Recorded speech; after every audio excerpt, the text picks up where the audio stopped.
Guess I got some more good updates. The video is at 26.5K. Ooh, nice. Yeah, I wished I would have like added you as a collaborator and myself, because we would have gotten more followers for the individual pages. Yeah, so people are loving it. So Hey, where are you at right now? I'm in New York. No, I mean physically. I know you're in New York, but I mean I see the background. Where physically, I see the ribbon and everything. Like a But it's at a hospital. it's at a Yeah, hospital. yeah, I'm at a hospital. I'm good. My older cousin, she's like a aunt. She had she got a lot going on, but she had surgery, and so anytime I come out here to New York, I always come to see her. I got you. Her and my mom was like really close. Yeah, yeah. Man, I'm But sorry to hear that. I hope she gets better. oh, she's doing good. She talking about some. She asked me like, "You want some fried chicken?" And I'm like, "You know, you can't eat no fried chicken. Like, why are you asking me?" You ain't supposed to be eating fried chicken. So when I do my recordings, I stopped doing. I used to do Bluetooth. I don't do Bluetooth anymore. Because of the platform that I use for editing, it takes in Bluetooth as background noise. So they got like a feature in there called noise cancellation or background noise cancellation. And so when you turn it on, it'll actually take your audio of its Bluetooth and it makes it sound real bad. So if you notice, that's why I always use plugged in wire, just because the audio is just going to come better. Yeah. Kind of learned that the hard way. Yeah. Okay. And you can hear me okay? Everything is okay right now?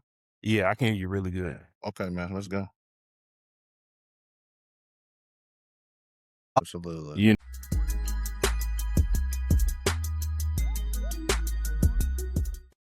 What's up, y'all? This is Corey Stay Trapping with Trap Talks, where we discuss the intersection of culture and tech. And today I have OJ Kenyatta Johnson. I don't know. I'd rather you do your own intros. Can't nobody do your intro like you. But today we're gonna be discussing John Brown, the abolitionist. But I'm gonna let OJ do his introduction. Kenyatta. Yeah, and it's actually Kenyatta, but my family just always said Kenyatta, and OJ Kenyatta just sounds much better than OJ Yeah, Kenyatta. it's that bass stuff. So okay, folks, my name is OJ Kenyatta Johnson. I am the founder and CEO of an organization called the Black Moor. Mission is to educate, motivate, and uplift Black people worldwide and everyone who loves us, regardless of race, religion, or nationality. So again, if you love Black people, the Black Moor is a platform for you. We talk all about history and facts and motivational type stuff. But today, we're gonna do a quick little surface level conversation on John Brown, one of the person who is just, to me, a personal hero, and I think Black people's greatest ally. But we'll get into that in a couple of minutes, man. But let me give it back to you, Corey. Yeah. So you're gonna touch on this while we discuss. But one thing I found through my research that really surprised me was that he actually has somewhat of a relationship with Harriet Tubman, and Frederick Douglass. Yes. And so, my question for you is, he met with them multiple times, but they never officially worked with him. Do you think the reason why they didn't officially work with him, but then I found out there's they call it the Secret Six. I don't know if Frederick Douglass and Harriet Tubman were affiliated with the Secret Six that ended up giving Brown some money to do some missions, or I don't even think they actually knew what he was going to be doing with the money. But do you think Harriet Tubman and Frederick Douglass didn't want to officially work with Jim Brown because he was too hot? But yeah, well, I mean, they did work with him, but they didn't like Frederick Douglass wouldn't go on the raid with him. He didn't want to go on the raid on Harpers Ferry because he's like, man, basically that's going to be a death mission. Like you're not gonna make it out of that one. But they did support him with money to help fund the cause and stuff like that. Harriet Tubman was a huge supporter, to be honest with you. okay. But Frederick Douglass just refused to go on they both didn't want to go on the Harper Ferry raid, which if you guys don't know, let's get into a little who John Brown and what that was first. So Yeah. John Yeah. Brown was a white guy. He was an abolitionist who, and again, this is why I say he was Black people's greatest ally. I learned about him through my studies of Malcolm X. So if you read Malcolm X autobiography, the autobiography of Malcolm X goes in great detail about his love for John Brown and how this white man, like no other white man he's ever seen before, um, did whatever was necessary to free slaves. Right. So the story with John Brown is he grew up in a very religious household. His parents and his dad themselves were abolitionists who hated slavery as well. So he grew up with this passion. And then as he got older, he believed that God literally touched his heart and spoke to him and told him that it is his job, it is his mission to do whatever he has to do to end slavery in America. And he was convinced that, hey, I'm not going to be able to end slavery just by talking about it, by being nice, by asking please, by turning the other cheek. That ain't going to work. So his goal was he was going to raid an armory in Virginia called Harpers Ferry, where the military kept, all the guns basically. And he was going to go in there, grab all the guns, and then pass them out to all the enslaved people in the slave holdings or the slave plantations nearby. And he was going to go to plantation after plantation, just freeing slaves. And as these slaves became free, they would pick up arms and join him. And they were going to sweep the South. This is in October of 1859. Again, Hmm. this is before the Civil War broke out, but this is Yeah. one of the catalysts that scared Southern white people so much. First off, John Brown he was white and he had like 7 of his sons with him. But this is a coalition of Black people and white people working together to end Hmm. slavery. And that scared the hell out of these Southern folks. Um, and unfortunately, the raid got exposed and they were all captured, basically killed or captured, because as we see all the time that happens in slave revolts, or we got one of us that got to go tell. One of us sold them out, told them what's happening, and then they bring in the military, and then they surrounded him. But they hung John Brown. They captured him. He wasn't killed in the raid, but he went to the gallows like a G. He was like, look, I'm not claiming it's insanity. It's insane for you guys to hold slavery, right? He was like, mix my blood with the blood of my brothers. If I gotta die, then let it go. Let it be that way. I'm telling you, this man was absolutely incredible as far as being Black people's allies, but we don't know about him. But that's the biggest question. How come we don't know about John Brown? Black people, white people, how come we don't talk about it in history class, right? Um, this man is incredible and is a true patriot to me, but you know, people who were pro-slavery don't look at it that way. um and a lot of those folks are the ones who made the history books afterwards. But I think the whole world needs to know about John Brown, and it's obviously Americans, no matter what race, nationality, because this man was going to do whatever he could do to end slavery. Yeah. And one thing that I found interesting was um there were actually the authorities found out what he was doing multiple times, and one of them said, "Oh, no, that's crazy. No one would ever do that." Um, so it kind of leads me to another question, like why, or not really a question, but more of a statement. Why I feel like these white people who helped us were so important because they had the white privilege, but they used it to our effectively our advantage. And so it wasn't, that was the part that was really surprising to me when I researched it. Like they knew about his plan. It almost reminded me a little bit about how the U.S. government knew about 9/11 before it happened, and they said no, they'll never do that. That's not going to happen, and then it Mm-hmm. happened. You know, Mm-hmm. so that part was very interesting because it was almost like I wouldn't say an open secret, but they had caught wind of it, but Yeah. dismissed Yeah. it.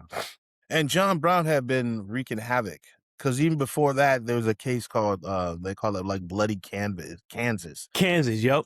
Yep. around the Yeah. Kansas City territory. He was tearing up because again, these are states that were coming into the union. It was a big debate. Are they going to be slave states or are they going to be anti-slave states? Right. When they come in and they join the union.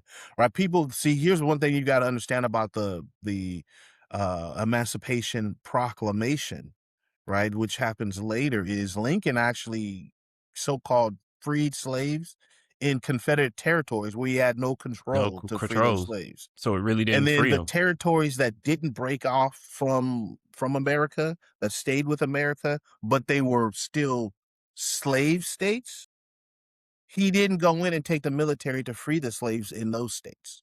Right. So when he had the military control and he could have went into the states that still had slaves who didn't succeed, he didn't do anything about that at all. But then he wanted to take the control of the place where in the South where he had no military control over. Right. That's what Hmm. the whole war was about. So that's why, again, proclamation didn't free slaves at that point. Then we have to go to war for that. Right. And all of this happens in the backdrop of this guy that they call Crazy John Brown, who is tearing up in the Kansas City, Missouri area, and then goes into Virginia, um, to go raid Harpers Ferry.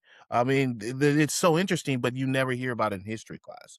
I personally think, is my humble opinion, is because again, when you talk about blacks and white people working together, right, to overthrow what is a legal system, right, slavery, legal torture, SA, let's just say, legal SA, legal, breeding farms for black people. This is all legal. And so when you've got black people, white people going to break the law for what is morally right, but what is legally illegal in the country, they don't want to promote that.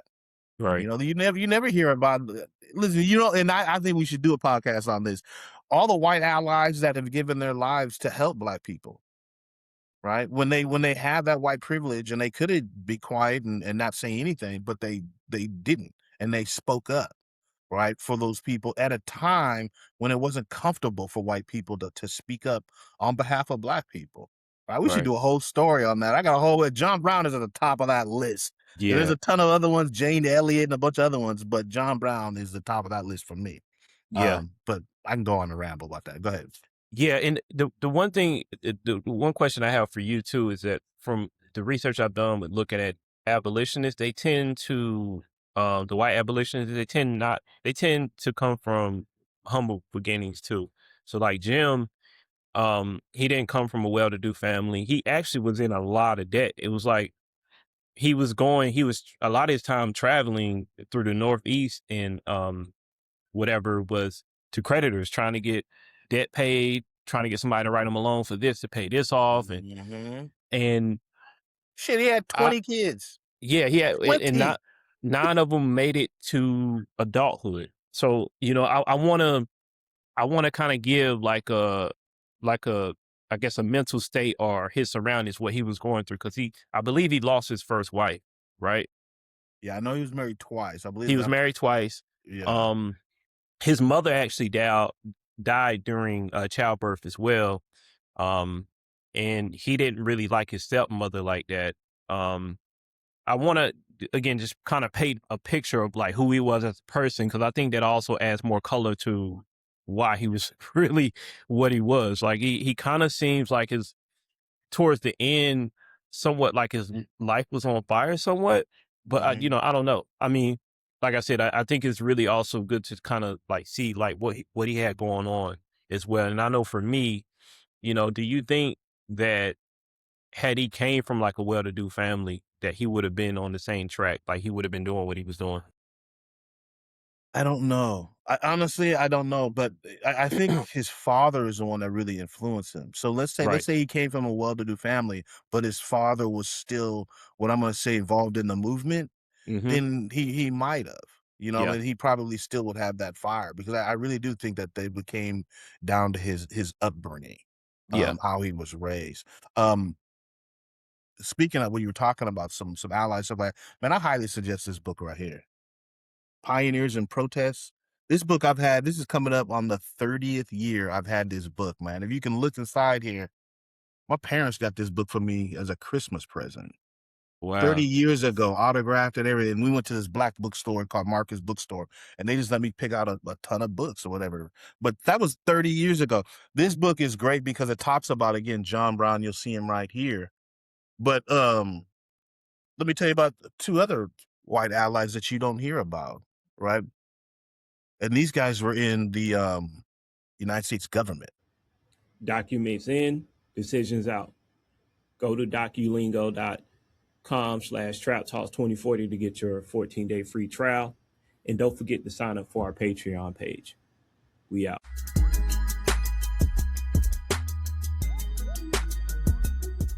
Right, one was a senator, and I think the other one was a representative or something like that. Charles Sumner and Thaddeus Stevens. Right, you hear the terms like 40 acres and a mule. These guys that were out there pushing for 40 acres and a mule when we free slaves, you got to give them land and you got to give them a way to work the land. So these are allies that came up with these type of, but again, you don't hear about any of this in American history. Right. And I'm not sure the background of those two guys, if they were already affluent, already came from political families or not. I just know that, again, they faced a lot of, like, they were beaten by angry, angry white people. Like, why are you sticking up for black people? Why are you even talking to the black? So we've always had these allies, man, throughout history that have worked with us and put their lives on the line. But you don't want to promote that. Right. If you're working for a government that wants to keep people separated, you're not going to promote these people. You're not going to promote the lives that they live in and what they did and the sacrifices they made to really add to the American story. Because you want to cut that out and not bring that up at all. But that's why we're here. That's why we do what we do, Corey. That's why we do what we do. Because we bring the facts, man. We're trying to get people to kind of think about alternative ways, man, not thinking about what we've been sugar fed all this time. You know what I mean? Like, again, you won't even hear about John Brown. You don't even hear the stories of black people and white people working together. Right. Let me tell you a little crazy fact, man. And not just because I'm rambling, just because I love John Brown. And your audience may not even know this either. You seen the movie The Django?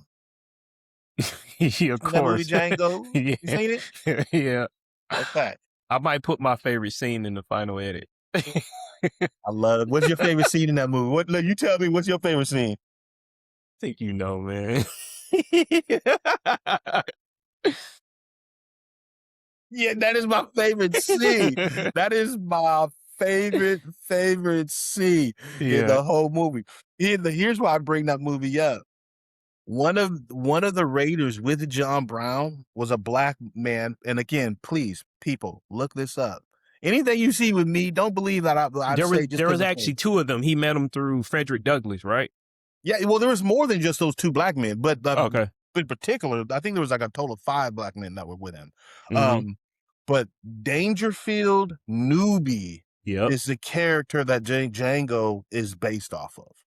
It's kind of a composite character, but Dangerfield Newby had bought himself out of slavery, and he joined John Brown's raid because he was trying to go back and free his wife and kids. Right. And the slave owner kept, oh, you want to buy? I kept raising the price. So he couldn't buy his own family. So he was like, look, let's go grab these guns. Let's go get my family. Let's go get them. Yeah. Right. I tried the business way, but yeah. Right. And so just like in that movie, how he had bought himself out of slavery. Right. And then he was going to go and try to get his wife or what have you. Same thing with Dangerfield Newby. Newby. You can look his name up. The other guy, one that you're talking about, is John Anthony Copeland Jr. He was already a very famous black abolitionist at the time as well. But he joined the raid and was like, look, let's go. Right. Again, a lot of these organizations, these secret anti-slavery organizations, gave them money, right, and supported them that ways. But like, no, that's a crazy idea, man, trying to take over the armory and just go house to house freeing black people. So again, even Frederick Douglass was like, that don't sound like that's gonna work. Cause I was thinking about it from I've had like a saying growing up, like, man, he too hot. Like, don't bring him around our block. He too hot. Mhm, So that's what thought in mhm. my head when I'm thinking, like, if I'm Frederick Douglass and this white man who I cool with, Yeah, he's not pandering to us. And it's no, like, whoa, he's like too yeah, hot. Like, yeah. When I because look at they that could relationship, man, I look at it kind of like I bet you Frederick Douglass had to look at him like that because again, all the stuff he had been doing already in Kansas and Missouri, you know, and Douglass is very distinguished, right? You see all the photos of Frederick diplomatic, Douglass, and I would say diplomatic. diplomatic. Yeah. Yeah, very, he's also the invention of, early on where you see cameras being used. And so you see every time he's posed, Yeah. he's got hair done. He frankly does look sharp in every photo. Man, I took the history Yeah. of photography and every photo in him, man. He is sharp. Yeah. So he's not one to put himself in the battlefield like that in the middle of guns blazing and you know what I mean? Yeah. Uh, He know his role. Like, I don't think everybody's meant to be on the battlefield. Some right. people. I mean, I think the biggest gains are ones with piece of paper and pen. They can I was change just gonna laws. say that. His So it's like, battlefield, man, is a paper and a pen, right? His yeah, sword is his tongue, right? right. That's why they call him the great orator, right? I love Hmm. Frederick Douglass. But this just wasn't his fight. However, I still think that we still need to honor John Brown because we need some crazy folks like that. And I shouldn't even say crazy like that. No, he just convinced that listen, this is an abomination against God, what is going on right now. Right. Right. One of his famous quotes is talk, talk, talk. Talk is not gonna end slavery. Like we doing too much talking. We need more action. Yeah. Yeah. I So love it. there is some facts that I want to point out about him that I learned. One, he became a station master on the railroad, Hmm. Underground The Railroad. Underground Railroad. Yep. Um, and and I'll let you kind of give more context to what a station master is. That sounds like someone who owned a house or some type of property and they had slaves who basically stayed with them for a moment of time before they went to their next station.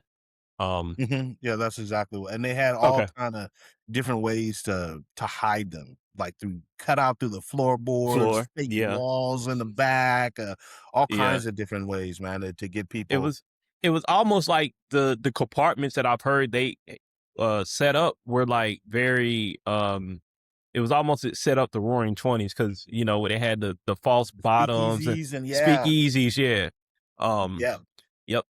The other interesting fact that I found about him is that he got kicked out of a church in Ohio because he requested that all the blacks be allowed to sit in the front row. They kicked him out the church. I know that, but I believe it Yeah. because Yeah. that's him, right? Yeah. He was Yeah. like very much into equality at a time when Mm-hmm. the country wasn't into Mm-mm. equality. I mean, this man was ahead of This his time. time. I mean, Yep. there's a show out. You can see this. And it's loosely based because they add some extra little Hollywood shit into this. But Ethan Hawke plays John Brown fabulous. They show the scene where he's talking with Harriet Tubman, Frederick Douglass. I don't remember the name of the show though. But you guys can look it up. Your artist can look it up. It's Ethan Yeah. Hawke. It came out last year, the year before, maybe 2023 or something like that. I don't know. I don't remember if it was on HBO, but it was like a series. It wasn't just a one movie. It was like a series. So there's like 8 shows or 10 shows or whatever. But it's fantastic. It's really good. They do take some liberations in there, but it's really good. This stuff. Yeah. There was two other things I wanted to point out about him too. His dad, they actually grew up by by indigenous or Native Americans, and they were very friendly with them, which was unlike most Christians at that time. It was more like Mhm. hostility, and I can't remember which state he lived in, but it was somewhere in the Northeast.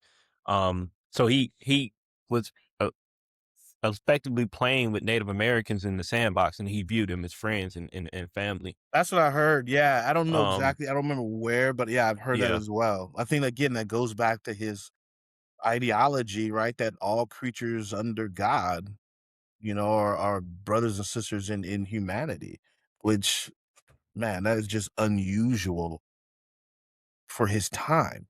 right. When you talk about definitely going against the grain, I'm looking at some of these quotes over here. Uh, yeah, and he just hated rich, powerful people too. He just hated them. He's like, oh, yeah, but he's not gonna buy your interest into heaven, Yeah, right? and When it. you over here enslaving people. Mm-hmm. Mm-hmm. And the last thing fact I want to point out, and it was in the documentary that I watched about him. This was You watched a one of documentary on him? yeah, it was on YouTube. I'm gonna send it Nice. to you. Yeah, I'll send it to you. And there was I forgot exactly what he was doing, but he was staying with some white people. They let him stay with them, and he became friends with one of the black slaves they had, and they were, I guess, treating him very badly. And when he left that house, he had decided, like, yeah, this is this is what I want to do. I want to free slaves. He probably already had it in his mind, but No, but yeah, it I know it that. mentioned Yeah, that as like a paramount moment for him where he's yeah, it was a like, catalyst. It was yeah, it was it catalyst, was yeah. a catalyst, or what they call like a watershed moment in his life, right? Where nothing is never the same. Right? You Mm, thought one way, and then after that moment, after that watershed moment, on the other side, your life was always changed. And I think what right. you're talking about, the instance he was staying with somebody, and he saw this black boy being beaten. He saw this kid being beaten in front of him, and he was like, "That's it. I'm going to fight this evil institution, for the rest of my life until it's gone, or I die trying." And then yeah, he saw that little black kid getting beaten right in front of him, and it Mm. changed his life. Do you think that's the first time he actually saw the true raw reality of slavery? No, I don't think so. I just think that being that it was happening right in front of him like that, and he liked the kid, and I'm not sure what the relationship was, but and to have that live and direct, man, I think that it's probably something that probably just tipped it over the edge. Couldn't it? And I don't. There's no way I would think that would be the first incident, because he's raised and grown up in the South, where this is an everyday occurrence, where Hmm. it's so common that you don't need to speak about it. The rules don't need to be written down anywhere, because everybody knows what the rules are, right? They know that black people are supposed to stay in their place, right? Hmm. But I just think that was just the catalyst, the straw that broke the camel's back, Camel's so to back. say, for Yeah. him. And Yeah. he's like, I'm determined, And I believe he was already probably soaking up some of this stuff from his dad, Hmm. Hmm. because how could you not? You know, Yeah. to me, that's just so interesting to be in you know, the 1800s, when things are very, very different, and you're gonna be the one voice to speak out against, a whole system that thinks the other way. Shit, I can't get enough people not to vote for the system we got right now. Right now. Yeah. Right? What we Yeah. see is happening right now Right to now. this day, and we can't get enough people to say, "Hey, that's wrong. Wait a minute. That may be good for me, but it's not good for somebody else. So let's vote for that other person, right? Or let's do what's right. What's the humane thing to do?" And it's 2026, right? We're talking Hmm. about, this was 1859. The Civil War was over in 1865. I don't know. I think John Brown needs a holiday for his courage. I'm just, listen, it is just my opinion. It's just my humble opinion. But John Brown needs an American holiday, because I feel this is what a true patriot should do. When you see your government doing something that is against an abomination against God, which is not humane, they may call it legal, but it is morally corrupt, then you need to stand up and do something about it. And we should be promoting more people who stood up and did things for humanity, even though it might have been considered, the illness or the treachery might have been considered legal. Right. Right. What they're doing, some of the stuff right now to this day is considered legal, but I think it's treacherous. Mm-hmm. But I'll calm down. So he so how many of his sons were killed with him or executed? Were all his sons executed with him? No, I think it was like I want to say like he had 5 or I can't. I'm not sure if I have it here in my notes. It was either I think like 5 or 7 of his sons, and I think a couple of them were killed, and then some got executed. Because again, some got killed in a battle, some got killed trying to flee when they were being overran. Like some of them ran into like this river, and they were trying to cross over this river or whatever, and the military caught them and killed some of them right there. And then some were just captured alive and taken to jail, had a quick trial, and then they were hung. But this is weird. If you look at how many people were actually um convicted and sentenced, and actually the sentence went out for treason in American history. Listen, the only time the US state government killed or executed somebody for treason was John Brown's ferry, Harper's Ferry. So it's John Brown and it's like 3 or 4 other people, right? That's the only one in American history. There is a couple people, I think of names for the federal government that executed people under treason, but if I remember, I'm not sure if that's even on American soil or something like that. It's something that's a little different where the only like the state sponsored is just John Brown for treason. I mean, and then don't even get me talking about the difference of what you consider treason then and And today now when you it's get more like January 6th. espionage. Right. Yeah. Well, my thing is how can you in today in the 2020s, you can literally you and thousands of people who look like you can climb the walls of the United States Capitol, kill police officers, and yell and chant that you're going to hang the president, the vice president of the United States. You can go there and smear feces all over the walls, be convicted of crimes, and then have a president come in and pardon you, and then want to actually give you reparations and tell you, great job. But yet, if you're a black man, you see people being tortured and raped, being just mutilated for generations, and you want to stand up and say, "Hey, I don't want anybody treated like this. I don't care Yeah. if I'm black, white, whatever. We need to do better. I'm going to stand up for these people." Then you're considered the treason. We Yeah. got to open our eyes. This is why our government wants you to stay asleep. This is why our president says he likes the uneducated. Yeah. We trying to educate you today. You're gonna get some education on Trap Talks today.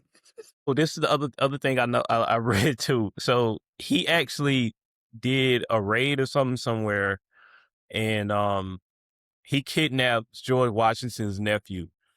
I was like, wow, this. I don't know. I was That like, might be that one's a good one. I don't I know. was I like, can't wow. verify that one, or I can't deny or verify that particular Yeah, one. it I'm said not it in sure. that. It said it in that documentary. I'm actually Did it? going. Yeah, That they said it's probably in not Harpers Ferry, but probably in like the Missouri or the Kansas. this was before. This was like before. Okay, so then that Because would have been their like goal was to take some people who was basically a high stature, who where they can, like, if they got in a in a standoff, to where they can be like, look, you kill us, you gonna shoot him first. And I think the nephew was an adult. The nephew wasn't, a kid or anything. I think child. he was an adult. Let me pull up his name, and I was like, wow, this guy. And that kind of showed me too that he understood strategy as well, right? Because even if you look at I'm pulling like different examples from different places, but you look at Pablo Escobar, when he was in Colombia and they was trying to Mhm. extradite him to the U.S., he started kidnapping the kids of government officials, and that's how he was able to get the Colombian government to back off extradition. And so when I read about again John Brown kidnapping George Washington's nephew, I'm like, oh, he gets it, Hey, because I gotta check that one you out. know Yeah. because it's not necessarily about right like just kidnapping white people. He kidnapped someone who was high value, where he knew Yeah. militarily the cops or the military weren't just going to be frivolous with their bullets. They were like, oh, we need to talk. You got, because I'm sure that nephew was very symbolic. Like, you're connected to the first president of the country, Mhm. so Yeah. Oh, yeah. Because listen, let me tell you, had he been just some poor indentured white Irish guy, it they wouldn't have worked. it wouldn't have worked. And we talked about it in the previous episode, but they didn't view at the time Irish as white anyway, so Or the Spanish, or the Italians. None of these people were considered white at the time. right. All right. It's called The Holy Terrorist. The Holy Terrorists. Yeah, I'm sending it I to you right definitely now. gotta look that up. Yeah. Terrorists.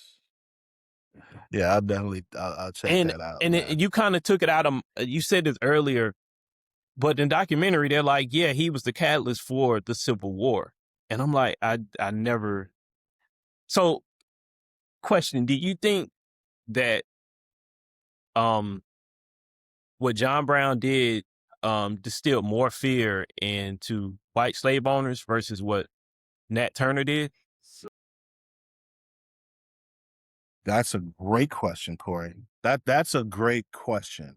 Um, I don't know that one. That's a great question because I know like Nat Turner, Toussaint L'Ouverture, how the Haitian slavery uprising and what that did for America, all that scared the hell out of white people in general, and definitely slave owning whites, right? Yeah, Because it's scared. And then with John Brown, that to me that's just even more fears because here again you have blacks and whites working in unison. working in unison. So to me, that's gonna put an even extra layer of fear, right? Because they always had to fear black people joining together.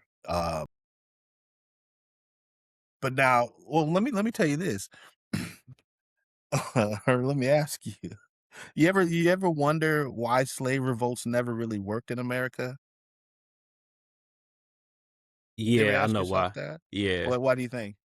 So what I found was like the most successful slave revolts usually happen on islands, or where the slaves could go to a higher land, right? So I'm speaking specifically of the Maroons in Jamaica, Hmm. um and the Black Mexicans in Mexico too. They pretty much did the same thing. They went like uphill in the area, Hmm. because the way that Western armies did warfare, they did it very much so. They were used to fighting on flat land. They weren't used to fighting uphill. You know The what I'm guerrilla saying? And warfare, right? guerrilla warfare, Uphill, yeah, guerrilla war, tactics, stick and move, right, right? right. Yeah, yeah. My army may be 100 of us, but we're attacking you very guerrilla like. So you're like, is it 500 or 1,000? Mm. Um, I think that's definitely. yeah, I think that's part of it, right? yeah, yeah. Because you have certain people like the Maroons, you have certain Maroons, right? And the Maroon is just a general A term general that term. you find on multiple different countries. Really, the means like the free blacks, who freed themselves and went off and made these other colonies. Um, but the reason why, on a larger scale, why those Maroons didn't free, say, for everybody, right? The Maroons in Jamaica, they went to Maroon Town. They went to the Cockpick Mountains in Jamaica, which I did visit. I got pictures somewhere. Um, I was there. And I even took pictures of old armories and stuff like that. I was there. But it didn't free all blacks on the island of Jamaica.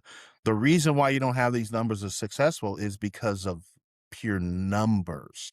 So when you look at like the Haitian Revolution, there was like 10 or 20 or 50 blacks to every one white. Here in America, it was different. There's more whites than they had enslaved people. So the whole Well, system. Go well, ahead, go ahead. it true. I guess true, but at the Nat Turner did what he did. South Carolina, I think at the time was like a 3-to-1 ratio or something like that. They had like for every 3 black slaves, there was like 1 slave owner. They dramatically reduced their numbers. I do remember hearing that after that That's happened. exactly, Yeah, because they're scared yeah, out of them yeah, being yeah. just outnumbered. And so again, this is what John Brown, he was gonna go door to door to door, right? So again, the Haitian Revolution, they were able to uprise and take over the damn island and kick the French and stuff out. Here in America, again, you always have somebody that tells, somebody that snitches the story. That's why, again, Nat Turner wasn't successful either. Somebody snitched and told. But then also, we didn't have the pure um, numbers in America to just, that's why it took time and it took everybody and, a whole story and what have you to get around that. But we do have, I don't know if I want to call it scrimmages or Skirmishes, battles where we battles, yeah. won, you know what I mean? But it wasn't until the end of the Civil War till we freed black people everywhere. Right. But Do yeah, you also think it was ideology too? Because it's like if you look at well they I mean depending on who you talk to, they'll say that it was slavery in the Caribbean was was bad, like worse. it Um was. do you do you Listen, that was the breaking ground, the breeding ground, yeah, the breaking ground. They're okay. gonna send you there to break your soul. Some of them stayed, and some of them then got shipped to the Americas, right? But they were, I mean, again, regardless if you think it's true or not, this letter ever came out, but that's what the whole Willie Lynch letters are about, Right. right? He was a slave guy in the Caribbean who perfected the the technique of breaking a slave. Like you break a horse or you break a hog and you try to domesticate an animal. And so he came up with this system to break people. There was a whole thing called buck breaking, right? Where Yeah, I've this whole heard of it. ideology where you want to take any strong black man and you want to break him down and beat him and torture him In and front make of his the kids watch. in front of all, yeah, in front of And everybody. everybody, his wife, his kids, and everybody, so that nobody else gets that spirit of that strong black man in them as well. And if you do, you're gonna see what happens, And right? I even heard they would rape them in front of everybody too. Effectively emasculate Horribly, them. Yeah. horribly.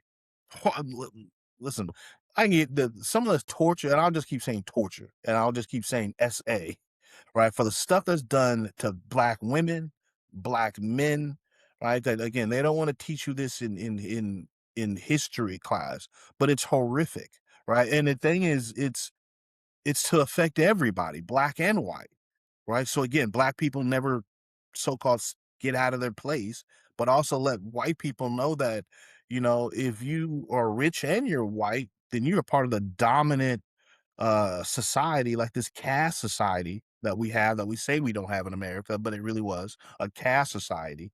Um, and you were born made to be on top, right? And they'll tell you it was God given for the white man, right? And again, they're talking about rich white people because poor white people weren't treated so well at all.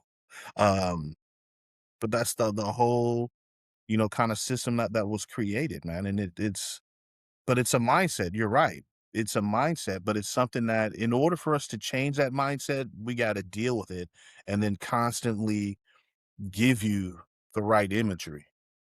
They did it the other way and it worked, right? So they give you constant imagery that black people no good, we're not trustworthy. You even got black people buying into this garbage Mhm. because we've been told it so much. We don't see examples of excellence, you know what I mean? Throughout historically, right? From slavery days on. That's why they never gave us the full Bible.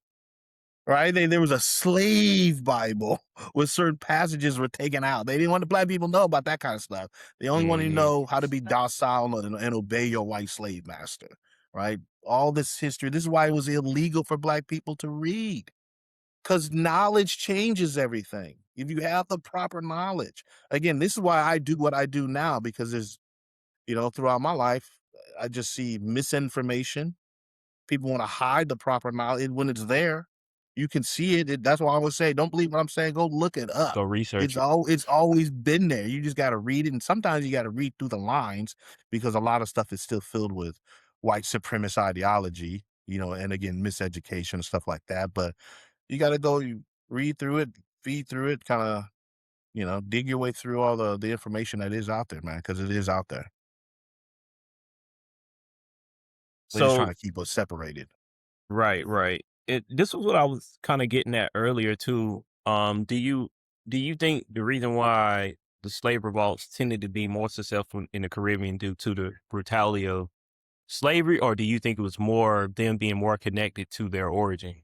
Because if you look at Toussaint Louverture, I think his father or uncle were like high-ranking politicians back in their tribe and their clan, I think so, like a chief or something. chief or something like that. Yeah, Yeah, and yeah. he was basically royalty, and everybody knew he was royalty, so they treated him as such. So yeah, so do you think that contributed to why there was quote unquote more successful, you know, uh, slave revolts in the Caribbean due to those two things?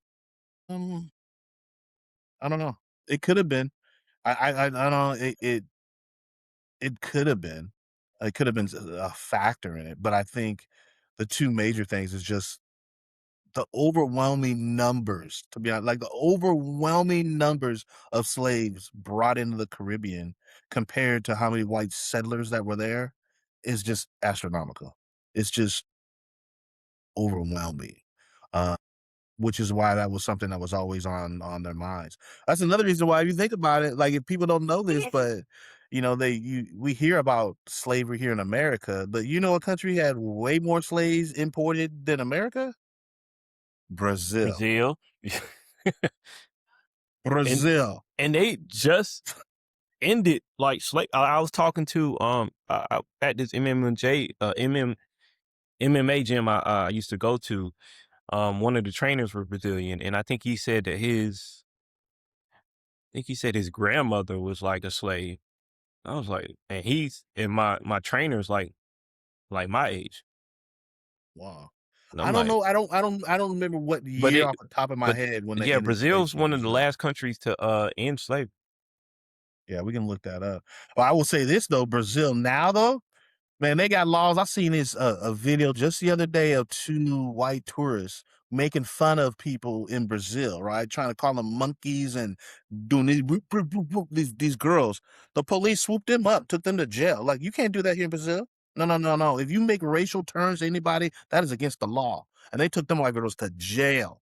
She was over there crying like, what? No, listen, your American privilege of making monkey faces and teasing just regular citizens in Yeah, Brazil don't fly.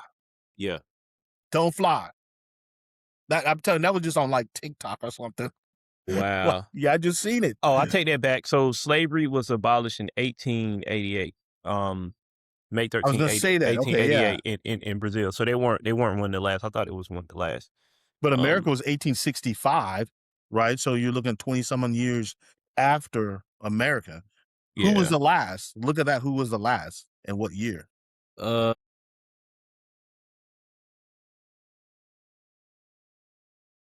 so Mauritania was the last country in the world to officially abolish slavery. Maritina. That sounds like a high school friend. In 1981. I think that's an African country actually. I know some of them Arab countries too had. Yeah. I just did a search.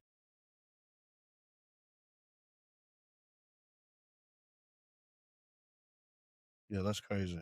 So Oman abolished slavery in 1970. That sounds Middle Eastern. Saudi Arabia and Yemen abolished slavery in 1962. So it looks like those were the last Mm-hmm. ones. Like in the Arab countries and stuff like that. Yeah. Yeah, man. But the thing, and so these countries now, they got to deal with that white supremacy ideology as well, right? You got a large Afro Brazilian community out there. You got black people in all kinds of southern North America, South American countries and stuff like that, man, that a lot of people don't even know about. I didn't know about that as a kid, right? To me, I thought honestly, I was confused as a kid, to be honest with you. I ain't even fucking lie. Excuse my language. I just because I like again, I grew up. I knew some people who were Indian, or I seen some people that are Indian that were darker than everybody in my family, and I Yeah. approached them like they were black as a little kid, and they like, we not black, and my parents were like, they not black. I'm like, they are darker than everybody in our family. How are they Yeah. not black? They had to Yeah. explain. I had to explain that to me. Yeah. Right. But then on the same token, they had to explain to me that, hey, listen, to be black doesn't mean that you speak English. Right. Yes, African Americans are black, but you can speak Portuguese, you can speak Spanish, you can speak Italian and still be black. And that's when it started to connect to me about the whole African diaspora, right? Across the entire world, all these black people. That's what I'm trying to uplift. That's why, again, my mission, Yeah. uplift black people worldwide. Yeah. Everywhere. I don't care what language you speak. If you're a melanated people, I'm trying to talk to you, and I'm trying to support anybody that loves us, right? Yeah. Regardless of race, religion, or nationality. Yeah. I don't know where I was going with all that. No, I lost my train of thought. Oh, earlier about my trainer. So it couldn't have been his grandfather. I remember he said it like a relative. It probably was like a great or triple Maybe great or great something. grandmother or his Great grandmother. grandmother. Yeah, Yeah, something like because that. he said that she was native to Brazil and she was stolen from her tribe or whatever. Yeah. That's crazy. Wow. So what do you think the lasting legacy of John Brown, and how can we, how can we actually take what John Brown did uh Yeah, I mean to a higher level, but I'm not really right. calling for violence, but Right. No, I yeah, figure- we never look at violence, right? yeah. That's what makes me angry because I think they've wiped out his legacy. I think they've wiped out his story. I don't think most people even know who John Brown is, man. Oh, I should have brought it. Oh, Corey, I should have brought it for this interview. We're talking about John Brown. You know what I had my kids buy me for Father's Day? Just what you having by. It's a John Brown shirt, right? Yeah, And yeah. on it, it's got a picture of John Brown, and it says, "Never argue with anybody John Brown would have shot." I ain't even lying. I ain't even opened the package yet. It just arrived last week. Yeah. So again, back to your question. I think his whole legacy has been hijacked, man. I think I want to promote John Brown every day. That's why it's so important for me to do this Yeah. interview. Him, I have a list of allies or white people that I think should be in every school system. All these kids need to know about John Brown. Not necessarily the violent part of me, but he's doing whatever it need to do to free people. But his mentality to speak up and to do something, Speak right? truth His to power. mentality to see a wrong being done and not want to just sit there and, oh, well, I can't do anything about it. This man was willing to take action in his own hands and put his life on the line for black people. I want to see more people of all colors because black people take up for everybody. We take Yeah. up for everybody. And so, everybody has benefited from the civil rights movement. Despite what you hear from Trump and the MAGA movement, more white people have benefited from DEI. More white women have benefited from jobs in DEI. Then Most if of you go your to the Social benefits around this Security. country, yeah, Social Yeah. Security benefits. You talk about SNAP. You talk more white people benefited from all of this stuff, man. But black people stick up and speak up for equality for everybody. I definitely want to see more people sticking up, standing up, and speaking up for black people. Yeah. Because we're here for everybody. I So gotta ask you too, man. How your kids feel about what you do? they just know it's just dad, but I'm really pushing it. So like here, I've always been this way, right? But when my kids were little, right, I didn't really do a lot of this stuff because I was worried about job and spending the kids and how, what if something. Now I'm just at this age where I'm like, I don't give up. I got to speak the truth. I will tell you Yeah. this, man. This is my kids first noticed how I was different when I think my son was about, I don't know, man, he must have been 7 years old, and my daughter was like 4 or 5 years old, and they stopped me one day and they're like, "Dad, do you call every black man or every black person brother or sister?" I said, "I do, and I'm glad that you caught on because I never mentioned it to him. Just I see a black man, "Hey, how you doing, brother? How you doing, sister? How you" Yeah, that's just the way I yeah, communicate to us, right? And so they caught on, and I was like, looked at her, smiled, and I said, "Yes, I do." I said, "You'll never see your dad say, 'Hey, what's up, my aunt? What's up? How you doing?' I don't refer to other black people like that, and I do to speak to every single black person I come into. I do greet them with brother or sister, everyone." They're like, "Oh, okay, okay," and that's just how they are now. Um, and then as far as I mean, because now they're grown, right? So now my son is 27, he'll be 28, in August, and my daughter is, 23, 22, 23, about to be 24, um, and they love it. They support it, and but then they're like, "Oh, this is dad. This is some dad with love." They'll send me video clips. They send me stuff. You know what I mean? You look at my office. I got, I'm in a room that is my daughter's old room, but I've yeah, converted it in my office. But I got pictures of Marcus Garvey. I got a Rastafarian hand cut mask over here on the wall that I got from a Rastafarian on the beach. yeah, I got Shaka Zulu photos over here. yeah. And speaking of Jamaica, I went to, I think it's called Ninth Mile or something like that, where Bob Marley's originally from. Went to his mausoleum. Him and his mom have mausoleums, and they don't actually do mausoleums in Jamaica, but they made the exception for them. And I went to where his burial was, in the tour guide, has thick, heavy Jamaican accent. He says, I lose a lot of people at this point. But in order to walk in, you got to take off your shoes. And I said, cool. I took my shoes off. I'm like, I'm Yeah, going up in there. And then yeah. there was some people who they were like, no, I'm not taking off my shoes. And I'm like, okay, kind of weird. Like you came all this way. Like it took us an hour and a half ride to get there. They probably went with some other people, but Ninth Mile is not a place that it's not touristy. Mm, It's like the hood.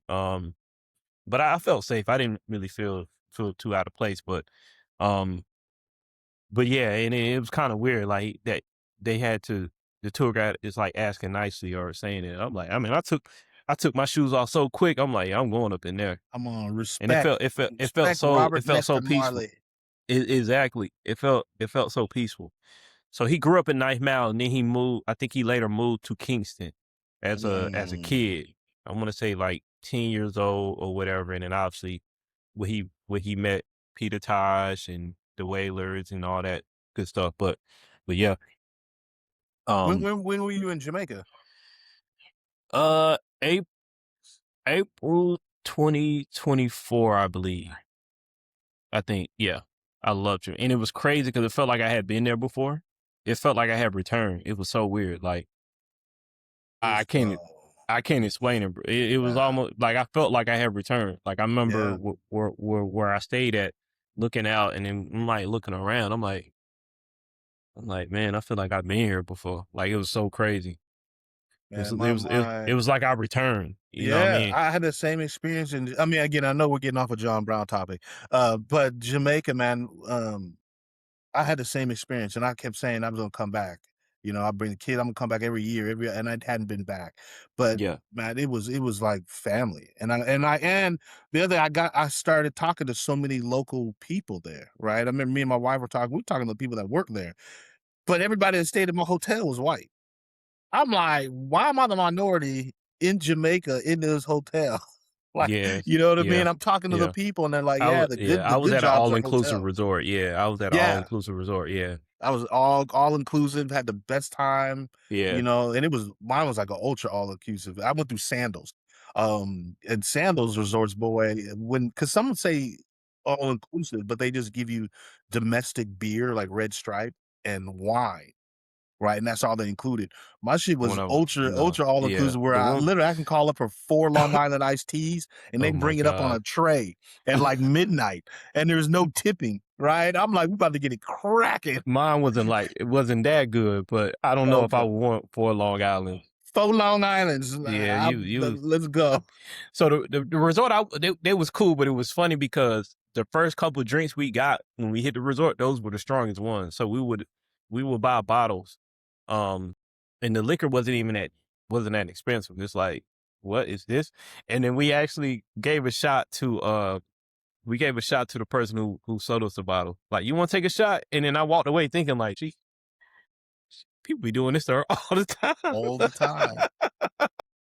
You think you I doing think, something special, but it was funny. Like, she was right? cool though. She was cool. She took care of us. Like, we'll take shots and then drink espresso so we could stay up. Okay. Yeah. Yeah. Dude, I gotta go back. Me and my wife want to go back so bad. It was so just eye-opening. The Dunn's Mm-hmm. Rivers Fall out there. And then, like I said, I went on a tour to Maroon Town. I went and saw where the fighting was done. I went to the Cotpick Mountains. I went and hung out with some true blue Rastafarians. Wow. Woo, woo. I came back from that trip, boy. I was on one. I'll just say that. I gotta find these old pictures, man. But I got pictures of the mountainside where you can just see random marijuana trees and random banana trees just growing side by side, and Yeah. just it's crazy. It was a good trip. I ran into a lady that had I think she said she gave birth to 25 or 28 children. And I swear, I got it on video too somewhere. She said what she did is every day they take aloe vera oil or aloe vera plants and eat the stuff inside. And then it was one other plant. And she said it coats your insides. And then you just kick the baby out. I swear to God. In that thick patois, accent. No, then you just kick the baby out. I was like, what? And she was like a grandma, but she said she had like 25 or 28 kids, man. Did she look like she had that many kids? No, because I don't know what somebody that looked back, because she was still skinny. So I'm like, she didn't look like a big mama. You know what I mean? She looks like a He skinny, said like a big mom. like, you know what I mean? I'm thinking, I don't know. That's just me, man. That's just my own narrow stereotype or whatever. I'm thinking if Yeah. you had 25, 20, 28 kids, you're going to look like Martin Lawrence in Big Mama House. Yeah. They're having so many kids. Ooh, what it does to the uterus. Mm-mm. Hey, exactly. You know what I mean? I never had a dream of having that many kids anyway, and it wouldn't affect my body, but it affect my pocketbook. But that's why I got 2. I said I got a boy and I got a girl. So I got a boy Yeah. first, a girl second. We done. We don't need no other options. Let's go. Right. So, all right. So what's if you had the chance to ask John Brown a question, right? And maybe this is a question that you kind of come up with your research and what you know of John Brown. What's one question you would ask him?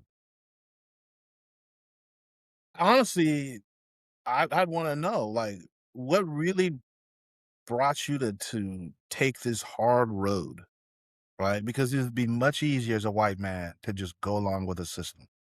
It'd be much easier for you as a white man. Use your privilege, shut your mouth, and just get along, and it'll be much easier. But he definitely chose to swim upstream. Like he not only just a stream, a roaring river he's fighting against, and he's going up when you don't have any other examples of anybody like you.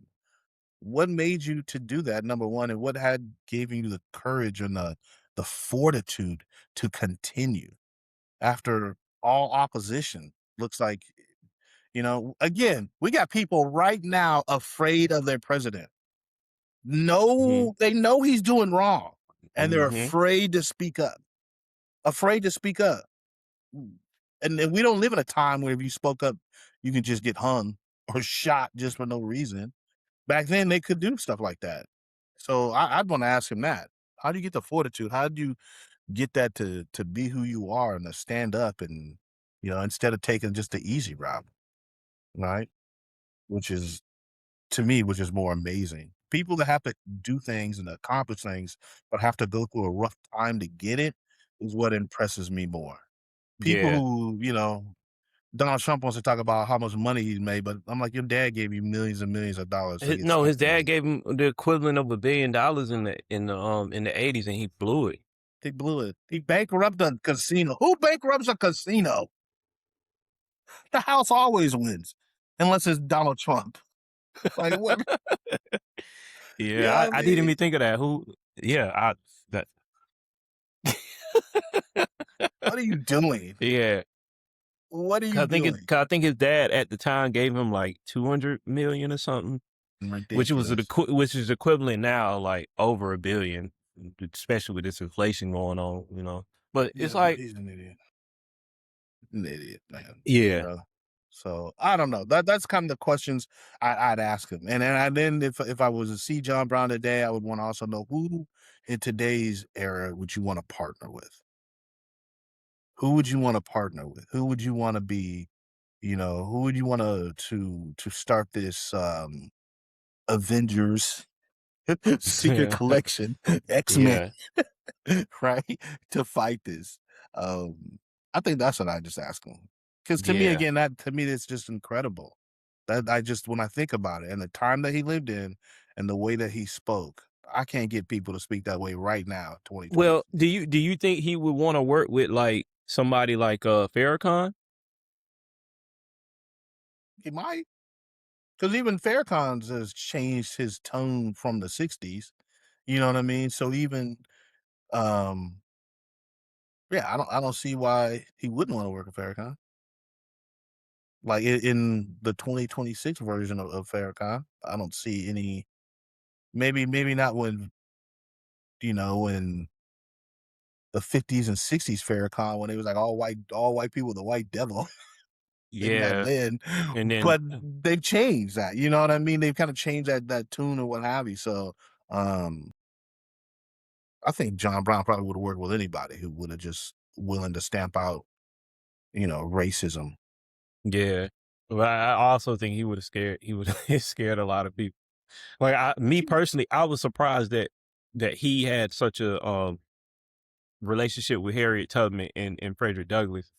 And I'm just thinking in my mind, like, man, when he was like, "Yo, I'm gonna rob this house," I'm like, man, you too hot, yo. I love what you're doing. You a cool white boy, but man, bro, you too hot, man. Like, Right? And Frederick Douglass is like, man, they catch us, they gonna put us back into slavery. yeah, What? he like, no. I escaped that. Like, I wonder how many slaves had Harriet Tubman helped free when he approached her. Like, and they I say know Harriet, she had freed already like thousands, I know at that time. yeah, they say But 300, but I think I think it's more. I I think think it's it's more more. than that I for think it's more sure. than that. Definitely more than that. And then she would go on and free more because she was I think we talked about this in the other podcast, that she was like the only female military person. She's recognized by the U.S. Army as a U.S. Army scout, right? She freed so many other slaves working for the military in the North. When she'd go into the South, it had to have been over thousands, Yeah. And she was But she was gangster. Like my favorite story of Harriet Tubman was she was doing a run and there was a slave who was like having second thoughts and stuff. And he's like, I want to go back. And she pulled out the gun, was like, all right, you go back. that's He it. kept walking. Yeah, that's it. You Yeah. know what I mean? And then there was some that she just refused. She couldn't free because they weren't free in the mind. You know what I mean? So that's another shirt. Like never argue with never argue with people that Harriet Tubman would have left behind. That's another shirt this collection I'm gonna get. Yeah. Yeah. And the other one was don't argue with somebody who John Brown would have shot. That's my shirt. That's my Father's Day shirt. Don't ever argue with somebody that John Brown would have shot. That's what you got to wear that on Juneteenth. I know. I can't believe I didn't bring it for this video, man. I should go get it. You hold on right quick. Yeah.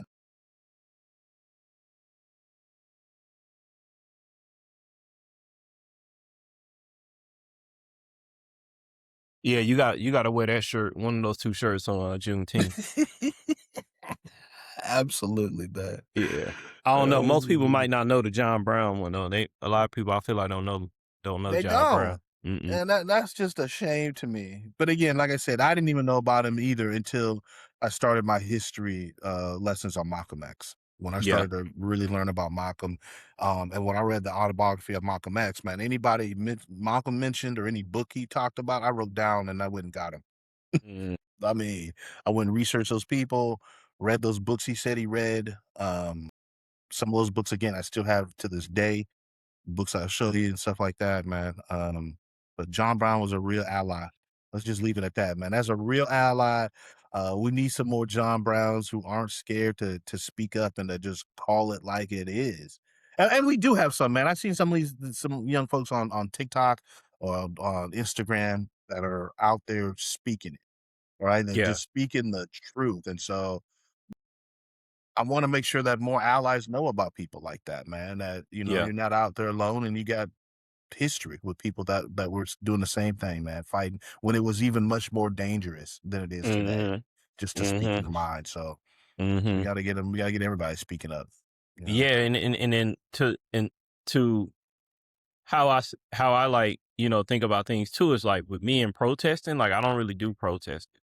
But like what I noticed even when I was in the Bay, when the pandemic was happening and George Floyd happened, coming outside and I'm by Lake Merritt and they're doing a bike protest and like I literally gotta like point out the black people. It was like very cool to see how like it's like everybody else kind of was allied with us. And I'm like standing in front of my apartment like I should be out there too. And I'm like, no, I don't really do the protesting. But it's for me, it's like for me, it's like, when I think of John Brown, he was doing things that other blacks wanted to do and maybe some other whites wanted to do, but they couldn't build up the gusto, So it's like, we have to respect, our allies who have more advantage than us, right? And are willing to stick their head out. I would never fault someone or say you stupid for protesting. I'm just not doing it. Absolutely. No, absolutely. I rather protest in other ways, by Yep. informing people of history or like whatever social issues are going on, being at that microphone, but yeah, so that's for me, that's why I really respect John Brown. Like this man was really on the front line. And in the words of Marshawn Lynch, he was about that action. Yeah, I'm about that action. He's about that action. He said, John Brown said, hey, y'all out here just talk. We need action. And action, yeah. Yeah. I love him for that, man, for actually taking action, speaking up, taking action in a time when be very uncomfortable and could be deadly. Yeah. Yep. All right, man. Anything you want to add? Nah, just again, man, John Brown is one of my personal heroes. He will be in my Mount Rushmore of allies. I just highly encourage all of you guys, man. Go look at some YouTube videos. Check out the little series with Ethan Hawke. Does a great job on John Brown. I can't remember the name of the series. But just do some research, and then again, for all of us, regardless of race, religion, or nationality, when you see injustice being done to one person, it's injustice being done to all of us. So it takes all of us to speak up, to stand up, and to do what's right. Right? Did MLK say that? Did MLK say that? He might have. Yeah.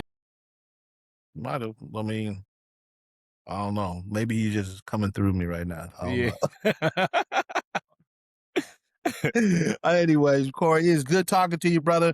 We definitely going to be doing some more collabs. We got some other stuff planned that we want to do, and just keep pushing it this summer, man. So I appreciate you for having me on Trap Talks, and the future times I come on, and man, let's just hit some more people with this truth. Right. And y'all in the comments, let us know, what topics y'all want to hear. So so we can bring it forth, so I can do my research, so I sound knowledgeable. So Both of us, both of us, absolutely. yeah. So just let us know. But again, thanks for kicking it with us. This is Corey Stay Trapping, and Jay Kenyatte Johnson, your brother. with the Black Moor Trap Talks, Absolutely. intersection of culture and tech. So Man, I y'all love be it. out. Peace.